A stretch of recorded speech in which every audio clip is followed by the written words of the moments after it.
अब क्या देखते हैं, डिस्टेंस वेक्टर राउटिंग प्रोटोकॉल का न्यूमेरिकल देखते हैं। तो टोटल हम 2 न्यूमेरिकल देखेंगे। देख क्या है, एक राउटर ए है, बी है, सी है, डी है। यही राउट डिस्टेंस वेक्टर राउटिंग एल्गोरिथम का बाय द सुधीर सर से देखा था, जो भी है। तो इसमें क्या करते हैं, पहले हर राउटर स्टेप पहला क्या होता है, हर राउटर यहाँ पे लिख देना। हमने जो पढ़ा था कि हर राउटर अपना क्या क्या करता है, वो सारी चीज़ें इसमें लिख देंगे कि हर राउटर क्या मेंटेन करता है। तो पहला स्टेप क्या होता है, हाउ इनिशियलाइजेशन होता है कि हर राउटर अपने डायरेक्ट कनेक्टेड नोड से क्या बनाता है, ये है ना। हर राउटर जिससे अपने डायरेक्टली कनेक्टेड नोड से क्या करता है, इंफॉर्मेशन लेता है। ये कौन सा है, हाँ, डिस्टेंस वेक्टर राउटिंग है। तो हर राउटर अपनी एक राउटिंग टेबल बनाता है। राउटिंग टेबल एक ही कैसे बनेगी, एक ही राउटिंग टेबल देख क्या लिखना, एक राउटिंग टेबल यहाँ रख देना कि हर राउटिंग टेबल बनाएगा। तो routing table adjacent connected node, तो डेस्टिनेशन में क्या लिख देगा, ABCD, और डिस्टेंस में क्या लिखेगा, ए से ए तक के डिस्टेंस क्या होगी, 0 माना जाएगा। ए से यहाँ लिखा जाएगा नेक्स्ट राउटर या नेक्स्ट राउटर, हाँ नेक्स्ट राउटर, नेक्स्ट नोड बोलने वाला था, नेक्स्ट राउटर लिखा जाएगा। तो ए से अगर ए तक जाना है तो नेक्स्ट राउटर कौन सा लेना पड़ेगा, ए लेना पड़ेगा। इसकी वैल्यू क्या होगी, 0 होगी। देखिए इससे एडजेसेंट क्या है, बी है, तो बी डायरेक्टली कनेक्टेड है, तो नेक्स्ट राउटर क्या लेना पड़ेगा, बी लेना पड़ेगा, और जिसकी रूट कितनी होगी, 12 हो गए। और फिर उसके बाद क्या है, सी डायरेक्टली कनेक्टेड है, तो इसी कारण से यहाँ 9 लिख दिया, और नेक्स्ट नोड क्या लिखेंगे, सी लिखेंगे, और डी डायरेक्टली कनेक्टेड है, इसी कारण 4 और डी लिख दिया। इस तरह ए सबसे कनेक्टेड था तो हो गया। बी का देखना, बी डी से नहीं कनेक्ट है, तो बी का भी लिख देगा राउटिंग टेबल, बी की लिखेगा डेस्टिनेशन, डिस्टेंस और प्रोडक्ट नेक्स्ट नोड इन्फॉर्मेशन लिखेगा। तो ए का क्या लिख देगा, ए का 12 लिख देगा, बी का बी से 0 लिख देगा, और बी का सी से, तो सी के से 1 है तो 1 लिख देगा। लेकिन बी का डी से कनेक्ट नहीं है, तो इसीलिए इनफाइनाइट होगा, और नेक्स्ट नोड में क्या होगा, माइनस हो गया। ऐसे ही सी सबसे कनेक्ट है, यहाँ देख ले, ए बी से डी से, तो ये लिख दिया। और इसी तरह डी बी से नहीं कनेक्ट था, तो डी का बी से, जब डेस्टिनेशन जब बी हो तो इनफाइनाइट आता है, और नेक्स्ट नोड कुछ नहीं होता है। ये हो गया। अब देख, अगर पेपर में आया डिस्टेंस वेक्टर राउटिंग एल्गोरिथम को एग्जांपल से लिखो, तो तू लिखना है यही। अब लिखेगा तो ये फॉर याद कैसे रहेगा, तो तू देख, यहाँ से चालू करना, बी यहाँ से चालू करेगा 1, इसका दुगना करना 2, 2 का दुगना करना 4, 4 का दुगना करना 8 है, इसको 8 कर देना, या 9 कर देना इसको। तो मतलब क्या किया, ऐसे गया, ऐसे किया, और फिर उसके बाद ऐसे कर दिया, यहाँ 12, 9 का दुगना कर देना, 18 कर देना, या कुछ भी कर देना। तो इस तरह से बनाना। अब इसमें रूट कौन सा होगा, तो देख अपडेट कैसे करेगा, ए को जाना होगा यहाँ से बी की ओर, तो यहाँ देख 12 है, तो अगर ए को 12 बी की ओर जाना पड़ेगा, तो 2 तो यहाँ से जाना पड़ेगा, 2 या 4 यहाँ से, ये रास्ता बी तक पहुँचने का यूज़ करेगा। तो ये अच्छा है।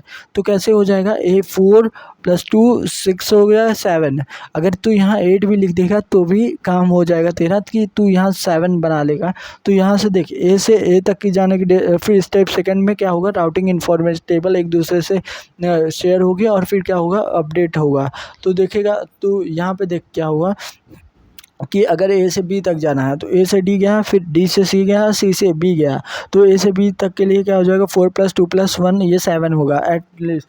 तो 1 और 8, अगर तू यहाँ 8 करता है, ऐसे करके ऐसे कैंसिल करता है, और फिर उसके बाद 12 लिखता है या 80 लिखता है, तो ये रास्ता सही है। कि मतलब यहाँ क्या हो जाएगा, ए से ए तक के लिए 0 हो जाएगा, लेकिन ए से बी के लिए नेक्स्ट राउटर डी को लेना पड़ेगा, फिर उसके बाद सी के लेना पड़ेगा। तो यहाँ DC लिख देगा, और कितनी वैल्यू आएगी, 7 लिख देगा। इसी तरह सी तक जाना है, तो 4 + 2 6 कर देगा, यहाँ तक आ जाएगा। और नेक्स्ट राउटर जो लेना है वो लिखेगा, नेक्स्ट राउटर जो लेना है वो लिखेगा, और जिसकी वैल्यू इंक्लूड कर, जैसे 7 लिखा है ना, तो 7 के लिए 7 की वैल्यू यहाँ तक के लिए आई। तो यहाँ तक के राउटर में जो नो राउटर आए हैं, मतलब डी और सी आई है, बी को राउटर को नहीं लिखना है, डी और सी आए हैं तो उनको लिखना है, जिनको आए हैं रास्ते में। फिर आया सी को लिए, ये हो गया। डी बी के लिए हो गया, डी के लिए तो ये डायरेक्टली 4 होगा और इस तरह से बना दिया।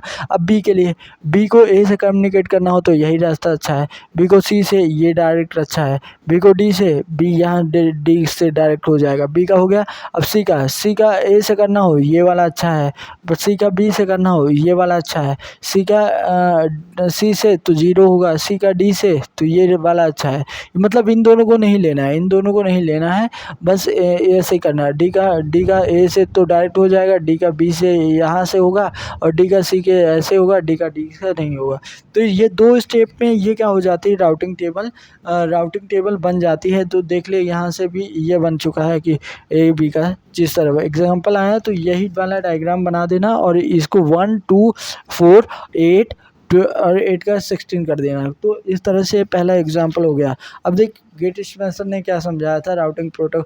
अब ये लिखने का तरीका ये भी मैटर करता है, ठीक, ये देख लेना, रखते हैं कि ये सारी जगह समझा देना और उसके बाद एग्जाम्पल लिखना, तो ये हो जाएगा। और अगर राउटिंग इंफॉर्मेशन प्रोटोकॉल का एग्जाम्पल मतलब ये डिस्टेंस वेक्टर का भी क्वेश्चन है तो वही है। अब होप काउंट वाला अलग देखेंगे। तो गेट स्पेंसर ने क्या बनाया, ये नोड बनाया था। नोड को या N1 N2 N3 N4 N5 ये नोड नहीं राउटर है, और router connected by the link से कनेक्ट है। तो पहला क्या, राउटर अपनी राउटिंग टेबल मेंटेन करेगा कि जैसे N1 की राउटिंग टेबल देखेगा तो N1 क्या करेगा, N1 से रहेगा तो 0, N1 N2 से कनेक्ट है तो 1 होगा, और नेक्स्ट नोड क्या हो गया, N2 हो गया। और फिर N1 किसी से नहीं कनेक्ट है तो N2 N3 N5 तक की वैल्यू क्या हो गई, इनफाइनाइट हो गई, और ये हटा दिया। ऐसे ही N2 का देखेगा तो N2 का क्या है, ये सारी चीज़ें है, लेकिन N2 किससे, N1 से भी कनेक्ट है, N3 से भी कनेक्ट है, N4 से नहीं कनेक्ट है, इसीलिए इनफाइनाइट लिखा गया और स्लैश हटा दिया, और N5 से कनेक्ट है 3 लिख के इस तरह राउटिंग इन्फॉर्मेशन बन गई। ये फर्स्ट राउटिंग टेबल बन गया। अब देख दूसरा क्या है, ओनली शेयर द नेबर। क्या करेंगे, राउटिंग टेबल जो बनी है इसमें क्या करेंगे, ये डिस्टेंस वेक्टर है ना, ये शेयर होता है, पूरी राउटिंग टेबल नहीं शेयर होती है, लेकिन लिखा है राउटिंग टेबल ChatGPT, लेकिन डिस्टेंस वेक्टर शेयर होता है। तो ये क्या करेगा, ओनली शेयर होगा नेबर्स के साथ, और ये क्या करेगा, ओनली डायरेक्शन वेक्टर ही शेयर होगा। तो इसी तरह N1 वाला क्या देखेगा, अगर तू नोट देखेगा तो N1 वाले यहाँ तक आए, N2 तक आ गया, N1 के लिए N3 तक पहुँचना है, कौन सा अच्छा रहेगा, तो 1 + 6 7 है, और अगर यहाँ से देखेगा तो यहाँ नहीं है, तो N3 तक पहुँच गया, यहाँ N4 तक पहुँचना हो, 4 + 2 कितना हो जाएगा, 4 + 2 7 8 8 9 हो जाएगा, लेकिन यहाँ से आएगा 3 + 4 तो ये ज़्यादा है, 4 + 4 8 हो जाएगा, तो ये 9 था, ये 8 है, तो ये 10 है भाई यहाँ से। इसी तरह ये रास्ता बेटर है, तो इसके लिए यहाँ ये रास्ता बेटर है, और यहाँ तक के लिए ये रास्ता बेटर है, तो जो अच्छा है वो देख लिया जाएगा। तो इसी तरह N1 की राउटिंग टेबल इस तरह कंप्लीट होती है। अगर N1 N2 शेयर करता है N1 से, तो इस तरह इसको कंप्लीट करते हैं डिस्टेंस वेक्टर राउटिंग प्रोटोकॉल को, और लिखते हैं for N1 only the N2 share the distance vector, और N1 के लिए N2 ही बस शेयर करेगा डिस्टेंस वेक्टर को।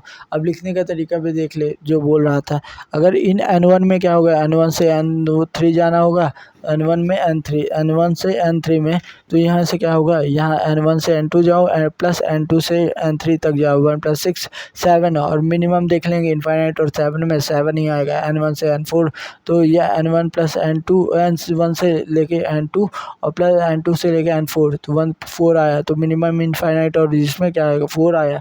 इसी तरह ये बन गया क्या, डिस्टेंस वेक्टर राउटिंग प्रोटोकॉल का न्यूमेरिकल।